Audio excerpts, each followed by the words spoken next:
In June, we went In to St. June. We went to Thomas. St. Thomas, Right. and seeing all of our family and being able to document all the different veins of our family and knowing that that information, that level of detail Mhm. going back to 1882 is possible because the Danish who enslaved the people of the U.S. Virgin Islands as part of their Danish West Indies, Mhm. because they were so immaculate record keepers that we now can trace our family lineage on our paternal line to 1822.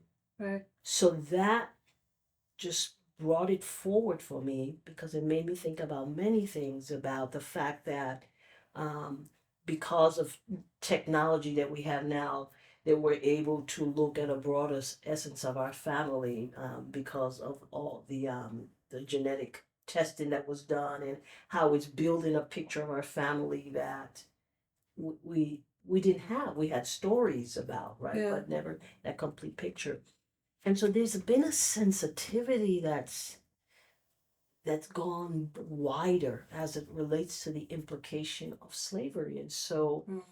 you know, Mhm. and then we come back and then you dig into this piece of work. And so I just feel like there is something new is being born in the world because of technology. The technology of the Danish putting all of that history online, the technology of the genetic testing, then now people of color, people of African heritage can say, well, my great grandfather's from this country. They're here, or no, they traveled here. Whereas before, we were like people without a country, in essence. Yes, we have Centomian roots and we have Puerto Rican roots, except and Tortola, but now we have this thread that goes all the way back to Africa. And it's like, It's more defined. yeah, It's it's more more clear. It's defined. more concise. And your decision to work on this piece of work just made it more real for me. So I hadn't shared all of those pieces, but it's been happening since we started to do the work for planning our family reunion, the Robles family reunion, Mhm. and what that meant. And some of the stories that I was told about,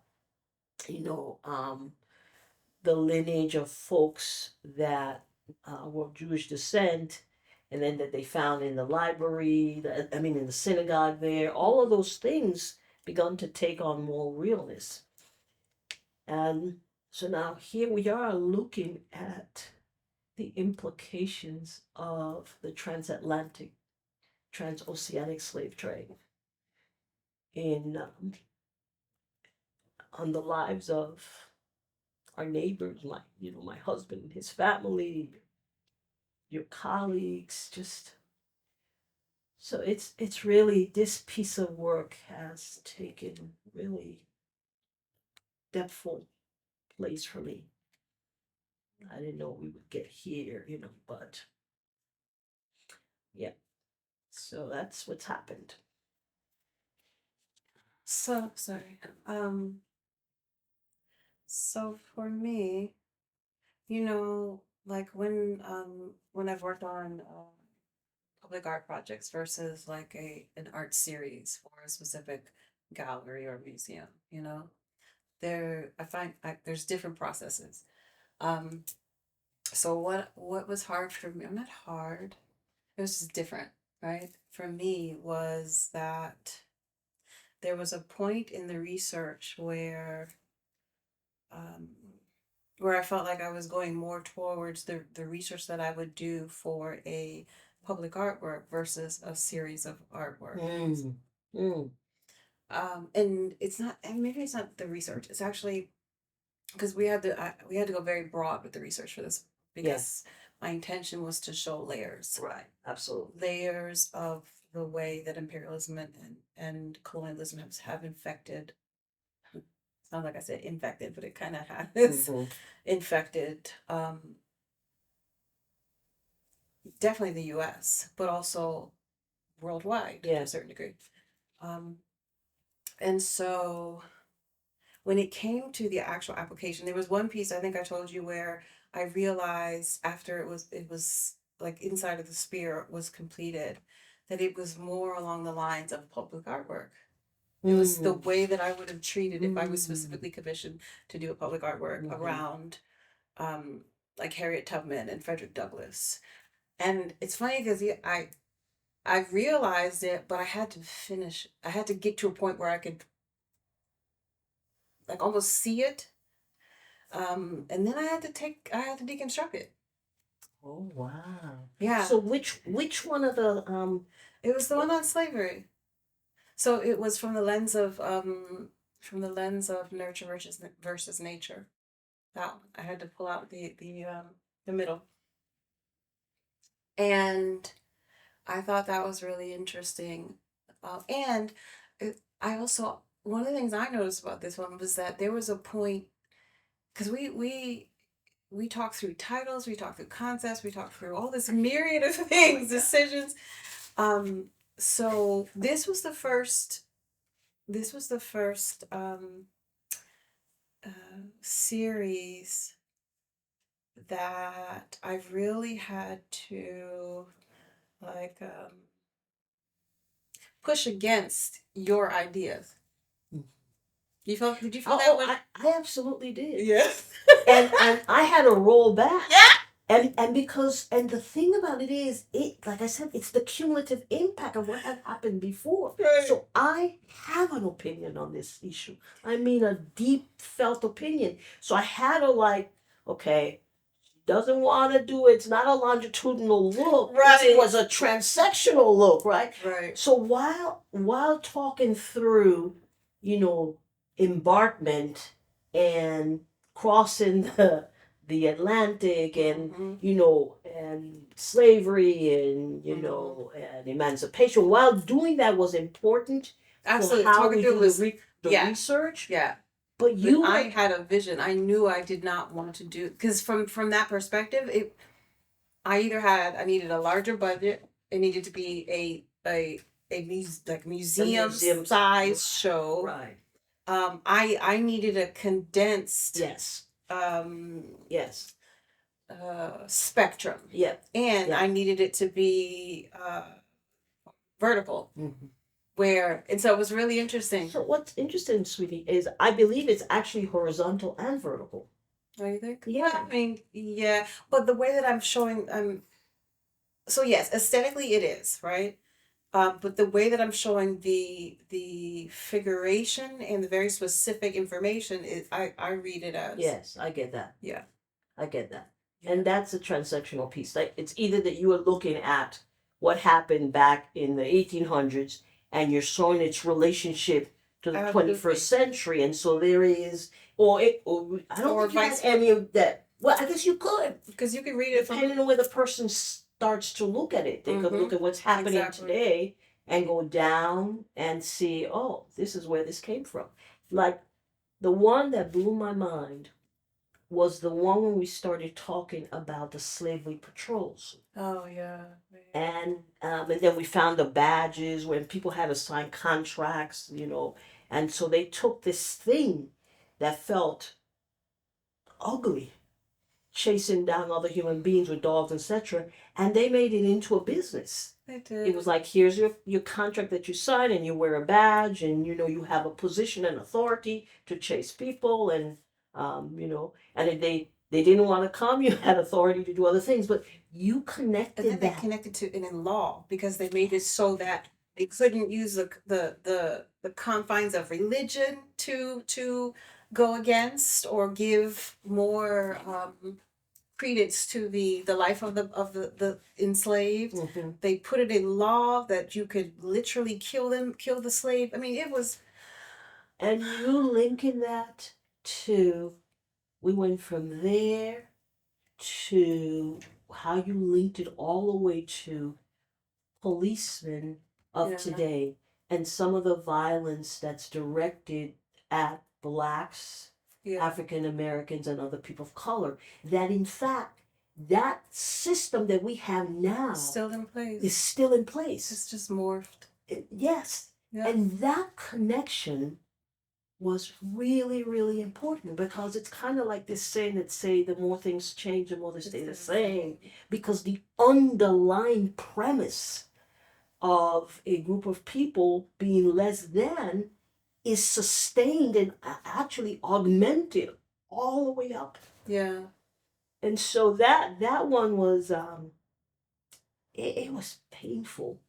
It was that, and then what's funny about, not funny, but it's ironic because I with some of these titles, I've had people tell me that they know my work, or one of the ways that they associate my work is because of the titles. They're like, yeah, Amber, you always have these long, narrative titles. I've heard from like a couple people, but some of these titles, they kicked my ass. Like capitalism, I was like, it's just gonna be called capitalism, bam. And Yeah. and the slave patrol fund all communities, that was one of the ones that you referred to, that came like that. And it just felt right. What are some of those other relationships um, that you laid out? I mean, the housing,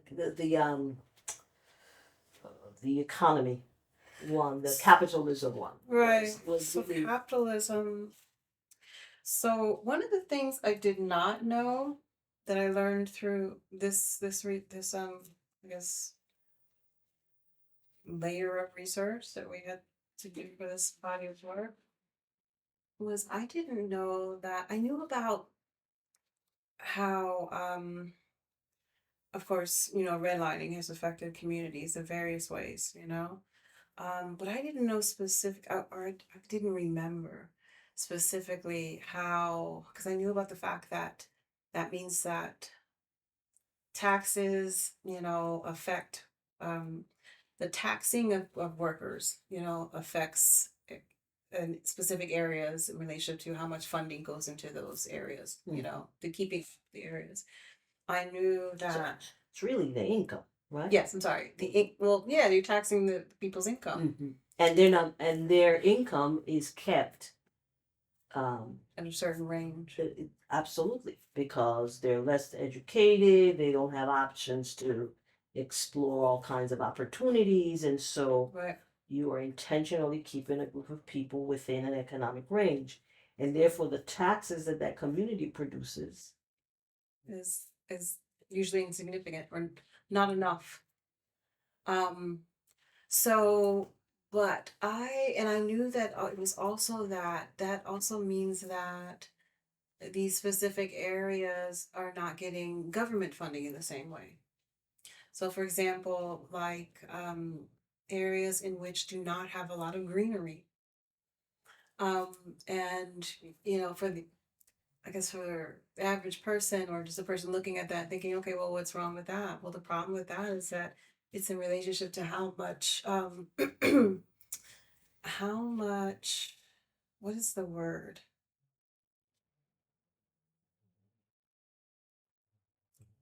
Oh God, what is that effect? The greenhouse effect, for example. So there's too many industrial things that are going on, businesses, lack of another word, businesses. And so it causes a greenhouse effect. So it means that these areas that don't have enough greenery, that they're hotter. It means that they don't grow the same amount of foliage in the same way. And it means that, damn, I can't finish that thought. Do you know what I'm talking about, Mom?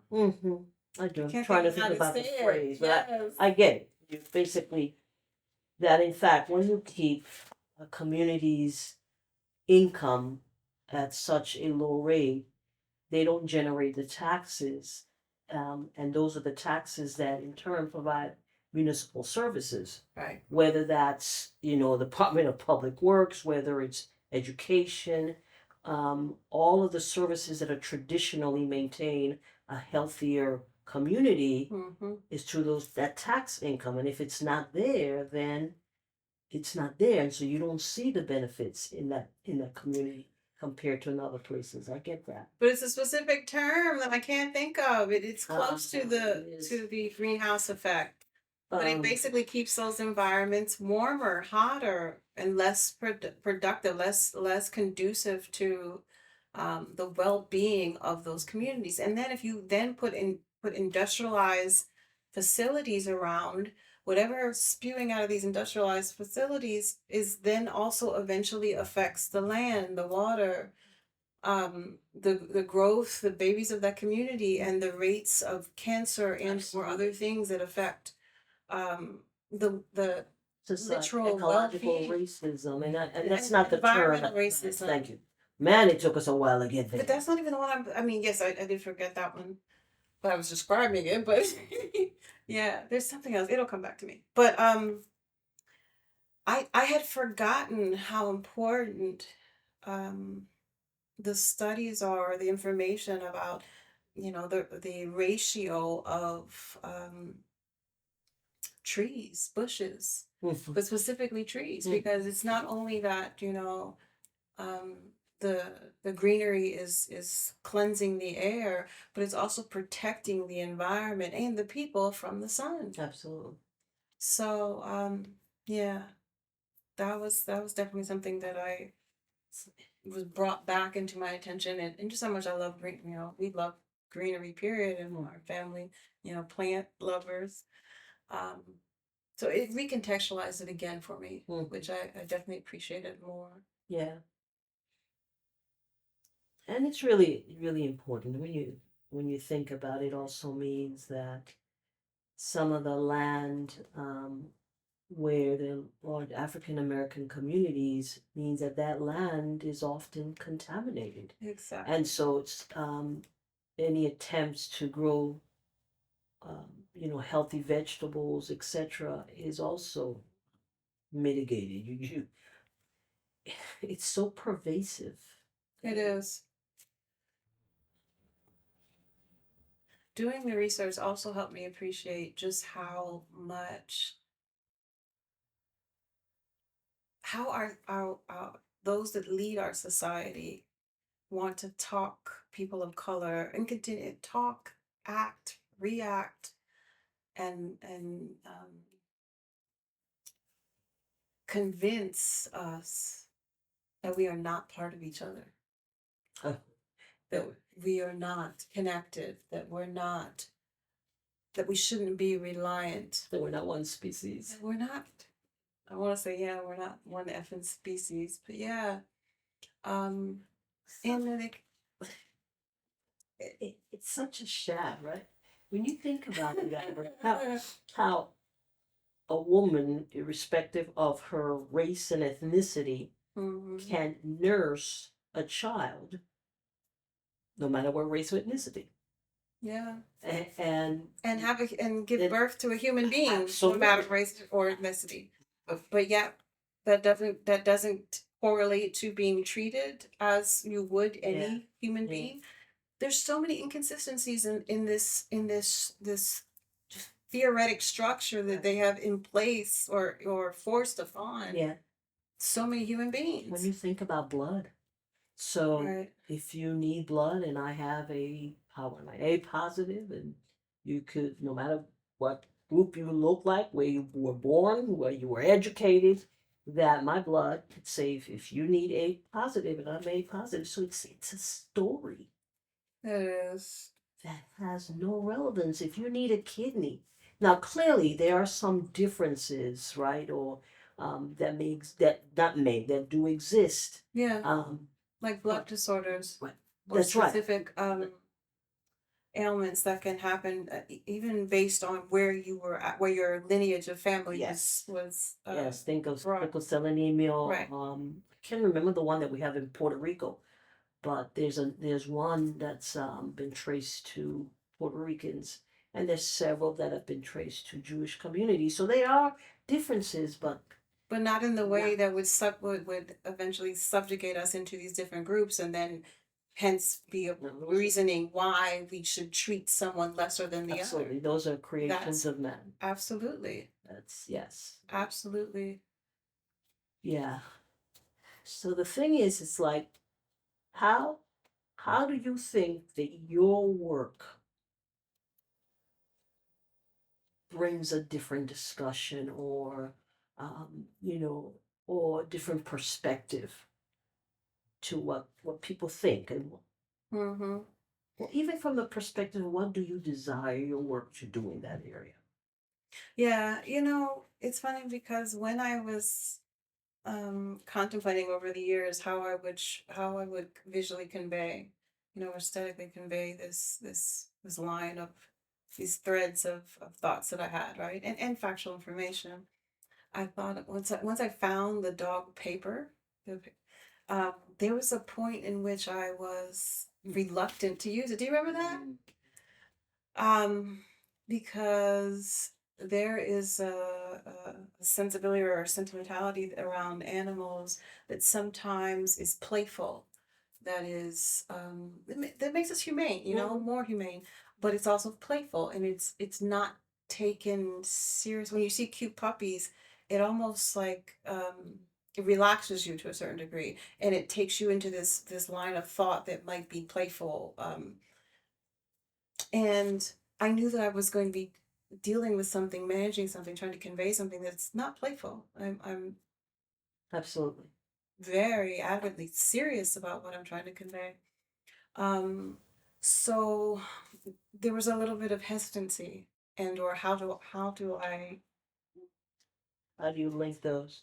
Yeah, Hmm. yeah, So yeah. one of the things you said was that you almost use it as a drawing card where Oh, absolutely. yeah. I was Talk about leading there. yeah. Yeah. So I mean, that's why I refer to them as the one as the dogs, or even Mary Ellen Wilson as anchors, because I'm using them as anchoring conversations in relation, or visual information to draw a viewer that might not be um, they might not want to have a conversation about race, about equality. Um,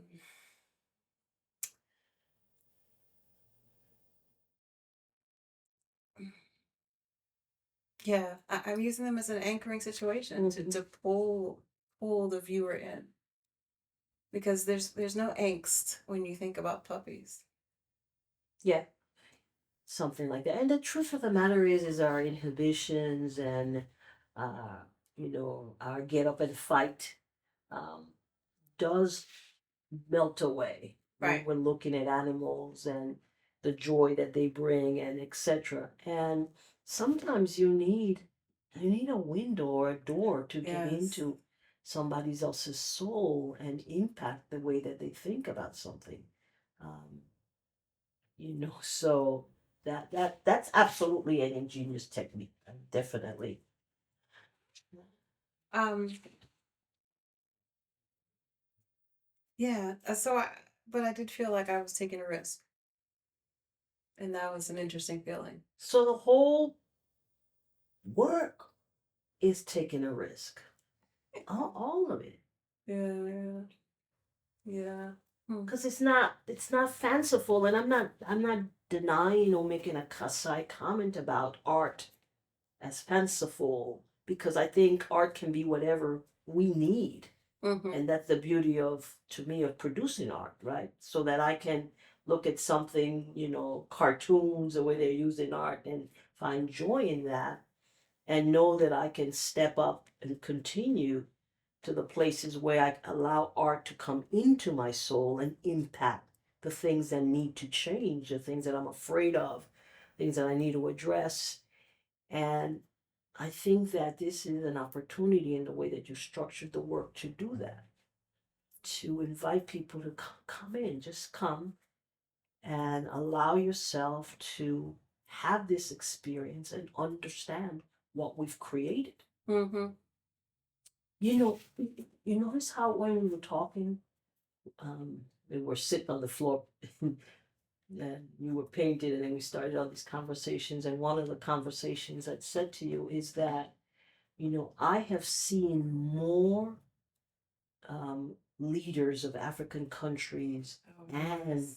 South American countries like Guyana, specifically Guyana, Right. where the leaders are talking about reparations. Yes. Um, And And I was breaking their ties specifically with imperialist countries. in particular when we Yeah. look at Mali and it changing their relationship with France. But there are a lot of francophone.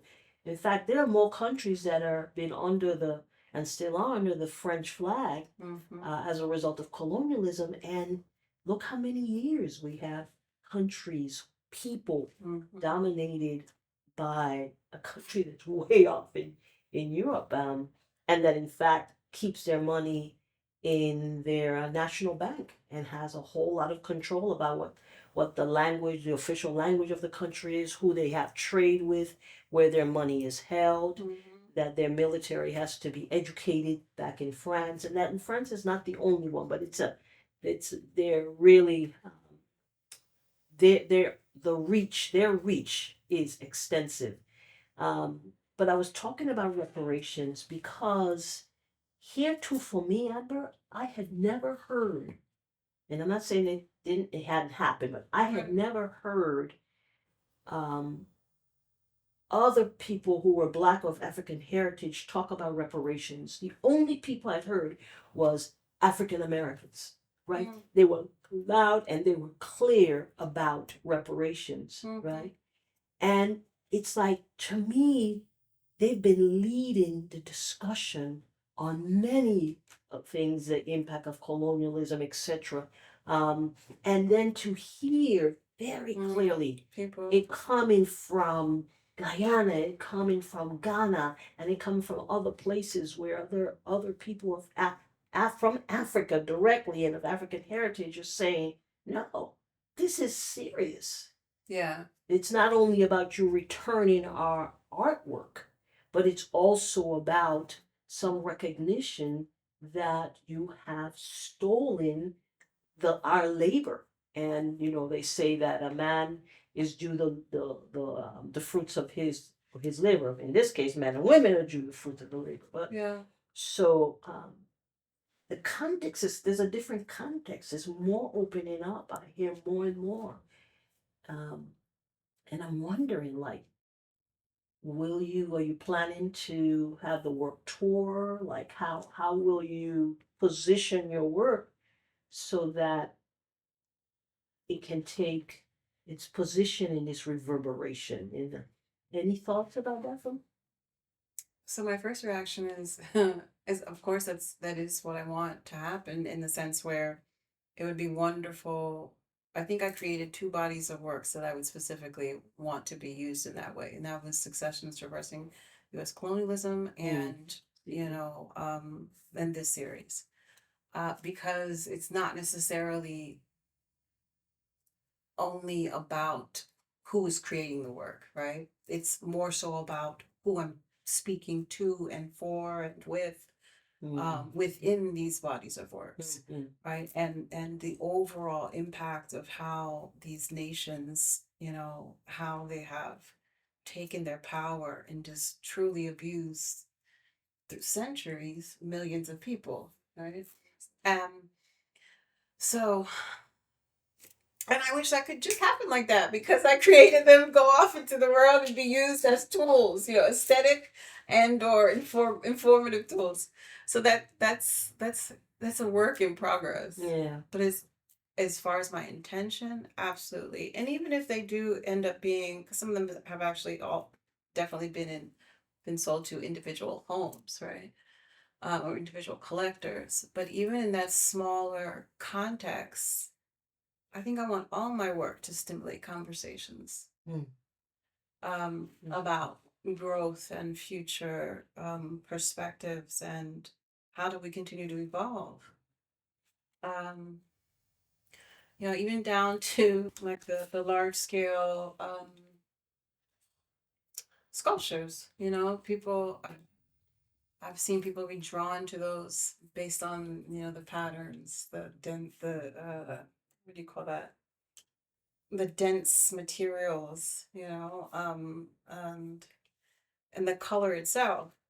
But for me, that's a conversation about balancing male and feminine energy and patriarchy within our society. Like I've always said that I'm using this male iron, hard, you know, uh, resource or material element that is used to make structures. Um, uh, and it weaving through, imposing other materials that are usually fabric based or fiber based, and I weave through. To me, that's a conversation about the womanhood. That's a conversation about how we have had to navigate this world. Yeah. So my point is, that's overall, that's what I want my work to do. Period. To continue to extend these conversations that I Mhm. think that need to be continue to be had. So you recently took your brothers Oh to yeah. see to your exhibit. Yeah. How did they react to I that? gave them a tour. Yeah. Um, it was neat. Yeah, I think they responded. They reacted well. Um they appreciated the information, and they had questions. Alonzo didn't have any questions, but Trav did. And then one of Travis's friends was there, and he had questions. Um, but I think what I got of it, period, was just there's something that family can do for you just by showing up. Hmm. Hmm. And I might be more aware of this because my family was our little nexus that happened between, because we were raised here versus in St. Thomas. So when you guys are available and able to show up, it's it just means so much more. And I definitely felt that in that moment, and also because Justin was there, my childhood friend, uh, who happens to be Native American, and we have the same birthday, so I've known and tried to keep in contact with him since high school. Um, and so him being there was also amazing.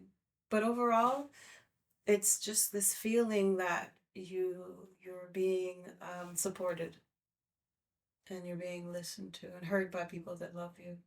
That's Hmm. That's that's cool. yeah. So that was a good feeling. That's cool. Especially after you do all this work to get that work in. Yeah, that It's was. so many It layers. was so. I'm like, oh my god, my poor child.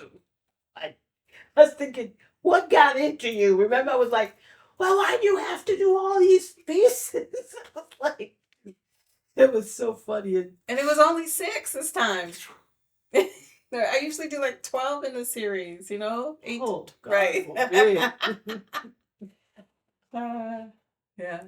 That's interesting, right? The intersections of the labor, the time it takes, the materials. Because you remember you had an issue with Oh, I one of the remember. materials and it damaged Right some. towards the end. Yeah. Yeah. And my week that was supposed to be just downtime and then catching up with other responsibilities was eaten up by going and having to redo at least 4 portions of at least 4 of the works. That was hell. That was difficult. Right? That was hell. Yeah. Yeah. There's so Yeah. many Based on layers the to this. spray. And Yeah, then there is so many layers. and of course you had the gallery was also waiting to come and pick up the work and do what they needed to do. So of course that's like the part that no everybody sees the end product, right? Yeah. And they don't frequently know that it's also a layer um, Yep.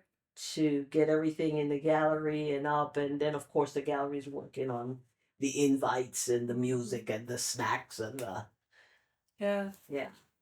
All right. So, um, at the tail end of the last recording, Warren asked me, um, is there anything that I'd like to give like a couple suggestions to call to action for others that want to respond to the works or the subject matter in the works? And I did give an answer, but I didn't give it the answer that I have been contemplating in the last couple of days since the recording. So even in relation to the exhibit itself, one of the things that I put in place through the exhibit is we put QR codes, three of them, by at least three of the works. One of them is referencing HR 40, which is it's a I think it's a resolution that's waiting to be passed in relationship to research and funding the ways in which slavery has impacted society, and looking into reparations for people of African American descent. And then the other was an example of that, in which where the California reparations something Commission, maybe? I think it's commission. Thank Yeah. you. And how they have put in place throughout a series of years, done research and or are about to put something in place formally for reparations for Californians of African American descent. And then the last one is the last QR code is to the UN, United Nations. They have a document in which talks about the ideal ways in which all human beings should have access to human rights, equity and dignity, and yeah. And I thought that was really important because inevitably that is absolutely what I'm saying about life in general, and that's why I decided to contrast the care and the history in which our society has given to both animals and or specific lives. Yeah.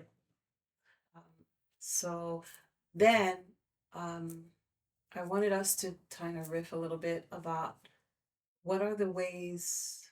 So yes, I'm suggesting those three things, right?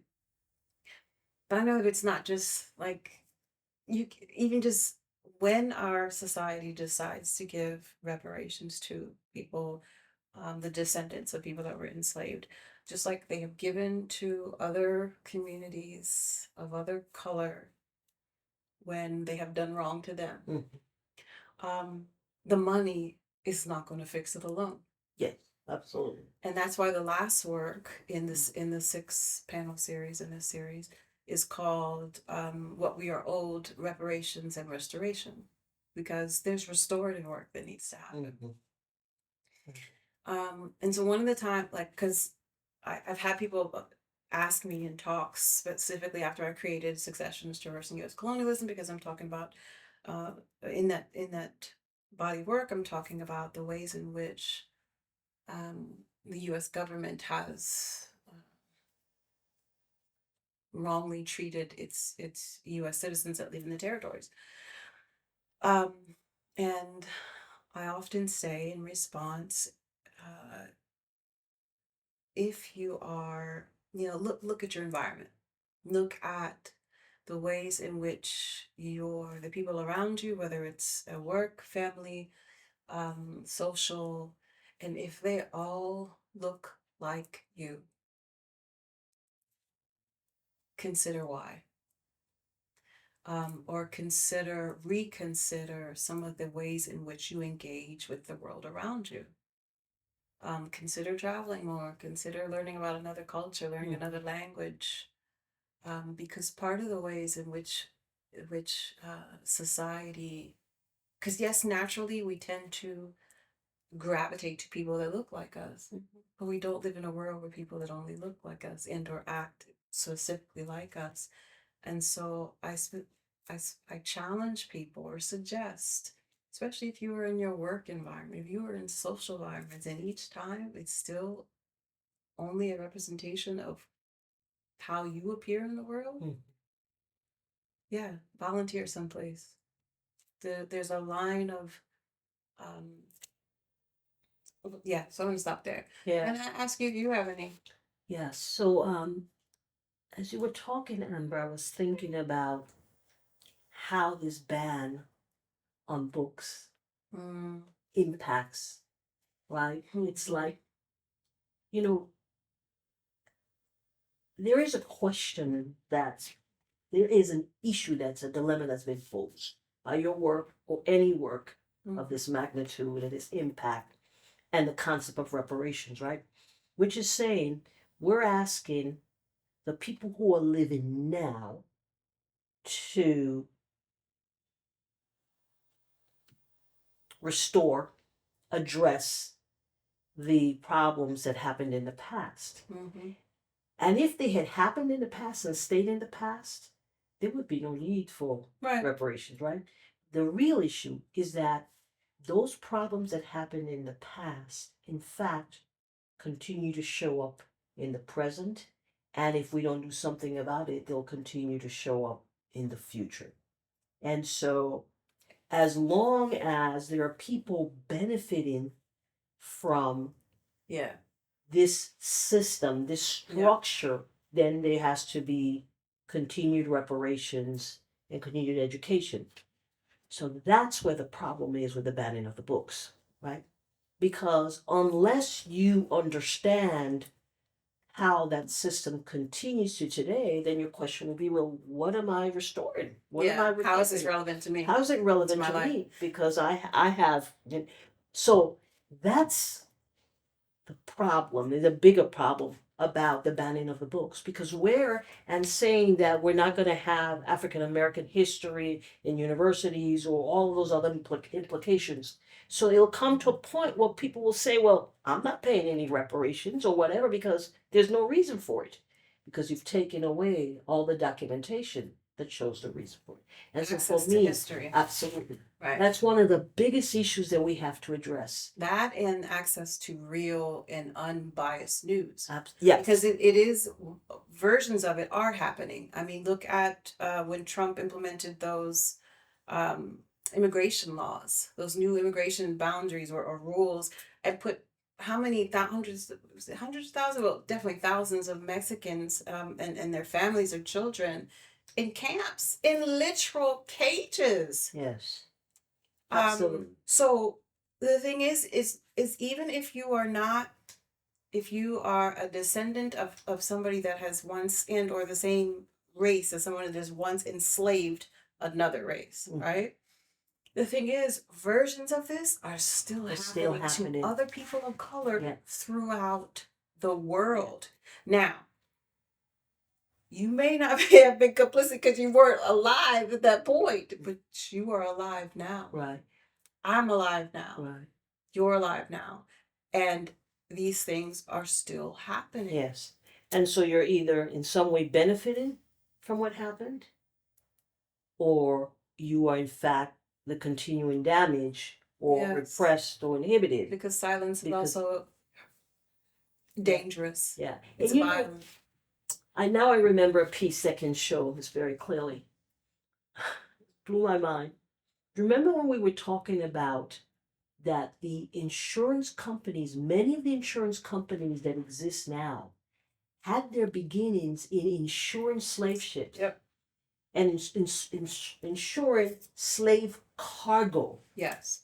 And you're gonna talk about the people that were over. That's right. Yeah. And how when a slave ship was about to be boarded, when and then the captain would be put in jail or whatever, or if there was a huge storm and they knew they were going to lose some of the cargo, that they would intentionally throw people who were enslaved overboard. Yep. So that they could get more insurance. So now, this is not Carmen. That's right. Yep. This is not Carmen talking against insurance as a concept and what it does, and it's really important in our modern structure. Yeah. But it's talking about how historical information. It's historical information that, in fact, some of those companies made their money, achieve their economic positioning through slavery. Absolutely. And so, and not just those companies, universities, you have banks. There's a range of capital like structures and institutions and and how connected they still are to these, the disenfranchisement of communities, period. Lives. Right. Still. So then part of it then is there is clearly the things that we can do to policy, restructuring, and education, but there's also what each individual decides to do. Right. And I think your point around look around you and see who's in the same space with you is really important. And also look around and begin to question the status quo. Yeah. Why does one group have more than another? And what are the circumstances that led to that? Yes. How am I related? How do I relate to when I see a situation, in real life? How do I relate to that situation that involves, you can see there's some kind of racial, ethnic conflict? How do I contribute? How do I wheel back the part of me that wants to respond in a way that I've been trained or have believed to be correct, and I now know that it's not? So, how do I own that I have the power to roll back my response and have a different response, a response of being informed, a response of kindness, a response of dignity for other human beings? So, ultimately, we definitely have to have infrastructure and systems and policies. But the truth is, it all begins with the individual. There's nothing that's achieved or sustained, without the individual assuming responsibility for what needs to be changed. You never get to the system level without getting to the individual. And even if you do get to the system level, what happens is it doesn't sustain itself, right? It'll be a big thing, it'll be a wave, and then it'll just disappear. It's the human spirit that will change what we've got going on. There's a part of me that believes that our society in general pulls away from the notion of mental health, or that health is should be a right of all, because they don't want us to actually be able to look at ourselves, look at our behaviors, and then look outside of yourself. Because there is I mean, we are a reflection of who is around us, who raised us, our social constructs, our beliefs. And if more,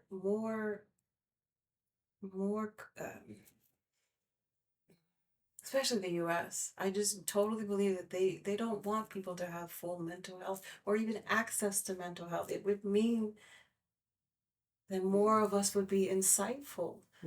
More of us would be able to look at the repercussions of our thoughts, our actions, our behaviors in ways that would ultimately connect more of us, make us more compassionate, make us more um, um,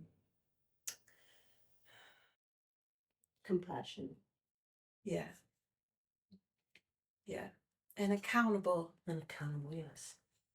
It takes a lot of courage to keep at this, It does. to keep producing another piece of work that looks at it in a different perspective, that keeps looking for a door or window, someplace to slide into the human consciousness and cause a question to be raised, put a question into the psyche and let the psyche be worried, become worrisome about finding a response to this. But we have to, because it's everywhere. The situation that we have now with Israel and Palestine is an example of, and not taking any side, but just the concept that we cannot continue, and the world will cease to exist unless we address this issue of humanness, the dignity of all human life, of all life, like you begun with that. Absolutely. And on a cellular level, if we don't, violence and trauma is embedded in our cellular DNA. Absolutely.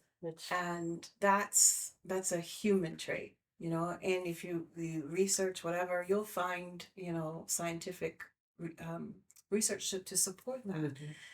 And so when we have groups of people throughout the world that use trauma, use abuse, use rape, use